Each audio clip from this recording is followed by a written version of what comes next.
Hi YouTube, this is going to be a knife review on the spyderco Stretch.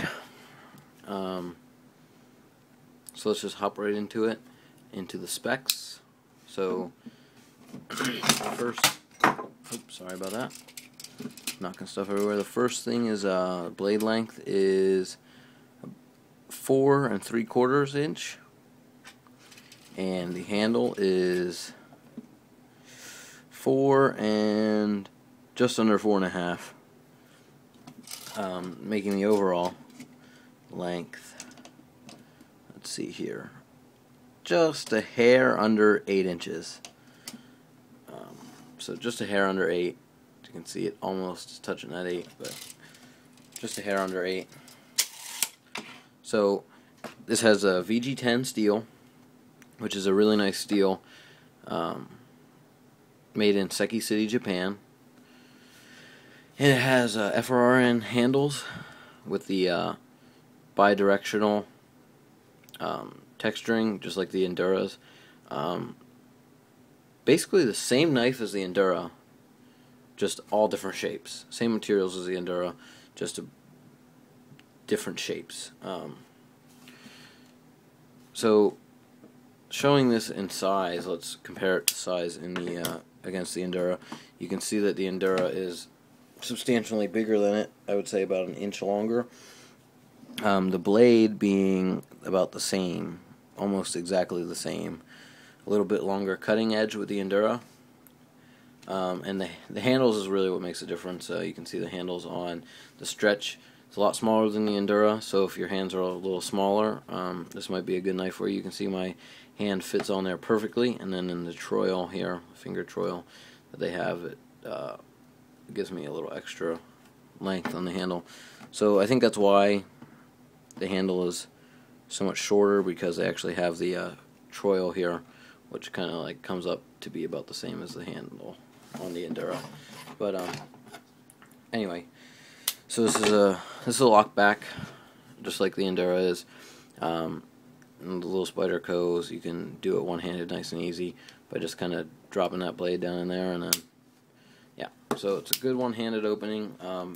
Pretty quick deploying, for not as fast as like a liner lock would be, because you have to overcome that spring tension of the lock bar back there, if you can see it popping up.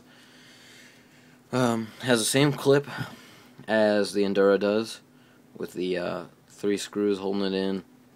Black, it wears off pretty quickly, but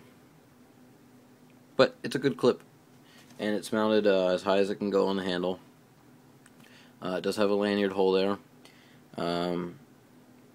It's a pretty big lanyard hole too. I don't think you'd have any problem getting paracord through there. I don't have the weight on this thing. It's about the same weight as the Endura though. The Endura might be a little heavier, or vice versa, but pretty much identical. You can see that blade shape is a pretty wild one. I really like the blade shape on this one. I don't even know what they'd call that. I guess it'd be a drop point, but it's a really funky, awesome looking blade. I really like the way it looks. It's different, and yeah, it kind of has like that. It's called the Stretch, so it kind of has that like stretched out appearance. The handle, like I said, is really nice. It really locks you in with this little hand groove, and the bidirectional handling, texture on the handles. It really locks you in there, and then on the finger troil, it really gives you a lot of control with this thing. It's a really ergonomic knife. It really just melts into your hand, and it has the jimping down here and on the thumb ramp here. It's really nice, like spyderco does with, I'm pretty sure, all their knives. They have jimping on them. They're really nice about that. Has the same size opening hole as the Endura does. I'm not sure exactly what the size is off the top of my head, but it's a good size. I don't have a problem getting my thumb in there, and I think with gloves you'd be fine also. You can see it has Sal Glesser's little logo in there, and the spyderco logo right here, obviously, and then spyderco VG10 and Seki City, Japan right there.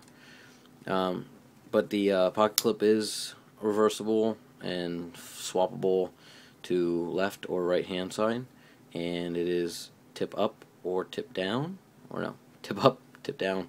I carry it tip up, like I like to do with all my knives that can do it. So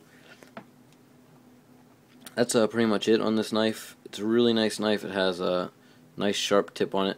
I haven't used this knife extensively, but I have used the Enduro extensively, so I can attest to the steel being really nice. It holds an edge pretty good, relatively easy to sharpen, and yeah, it's a really cool looking knife, unique, I think. The one time I actually did, the time I did use this knife that I can remember is a friend's car actually was stuck in snow, and it had like ice around where we needed to get it out, and I actually took this knife, because this is all it had on me. We didn't have a shovel or anything, and the ice was too hard to break through with your hands, so I actually took this knife and stuck it in the ice and then cut around the ice with this, and it actually stood up fine afterwards. It wasn't dull or anything, no chippings or anything like that. So yeah, cutting away a little ice. I mean, it wasn't a lot of ice, it was snow and ice, but also no rust issues with that. And I carried it, I mean, I wiped it off, but it wasn't perfectly dry, and I carried it in my pocket like that for a while.